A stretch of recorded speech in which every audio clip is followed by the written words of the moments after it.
తెలుసు. ఆ రోజు కాంగ్రెస్ పార్టీ 5 సంవత్సరాలు ప్రత్యేక హోదా అంటే చంద్రబాబు గారు చెప్పిన మాట సరిపోదు అన్నారు, బీజేపీ చెప్పిన మాట సరిపోదు అన్నారు. ఆ రోజు బీజేపీ ఏమో ప్రత్యేక హోదా అంటే ఆ రోజు చంద్రబాబు గారు చెప్పిన మాట మాకు 15 సంవత్సరాలు ప్రత్యేక హోదా కావాలి అన్నారు.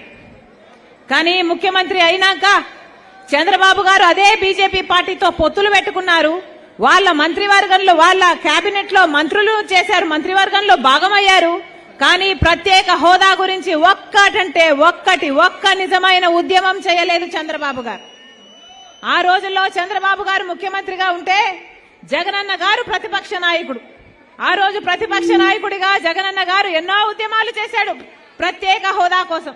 ఆ రోజు ప్రత్యేక హోదా జగనన్న గారు నిరాహార దీక్షలు కూడా చేశారు. ఆ రోజు జగనన్న గారు చెప్పిన మాట ప్రత్యేక హోదా రావాలి అంటే మూకుమ్మడిగా రాజీనామాలు చేద్దాము అన్నారు. ప్రత్యేక హోదా ఎందుకు రాదో చూద్దాము అన్నారు జగనన్న గారు. తీరా ఎన్నికలు వచ్చాయి, జగనన్న గారు ముఖ్యమంత్రి అయ్యారు. ఇప్పుడు జగనన్న గారు ముఖ్యమంత్రి అయినాక ప్రత్యేక హోదా కోసం ఒక్కసారైనా నిలబడ్డారా, మాట్లాడారా, బీజేపీని నిలదీశారా, ఒక్క నిజమైన ఉద్యమమైనా చేశారా అంటే ఒక్కటి కూడా చేయలేదు. ఒక్కసారి కూడా ప్రజల పక్షాన మాట్లాడలేదు. ఒక్కసారైనా మూకుమ్మడిగా రాజీనామాలు చేద్దామన్న జగనన్న గారు ఇప్పుడు ఎందుకు రాజీనామాలు చేయడం లేదు? ఇప్పుడు అదే బీజేపీ పార్టీకి తొత్తులుగా మారారు. జగనన్న గారే కాదు, చంద్రబాబు గారు కూడా. ఇద్దరు దొందే. ఒకవైపు వైసీపీ, ఒకవైపు టీడీపీ, ఇద్దరిని పెట్టుకుని ఆడుతుంది బీజేపీ పార్టీ.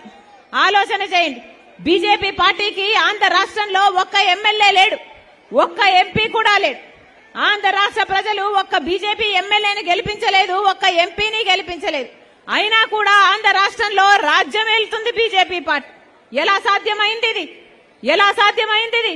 ఎందుకంటే ఒకవైపు చంద్రబాబు గారు, ఇంకోవైపు జగన్మోహన్ రెడ్డి గారు, ఇద్దరు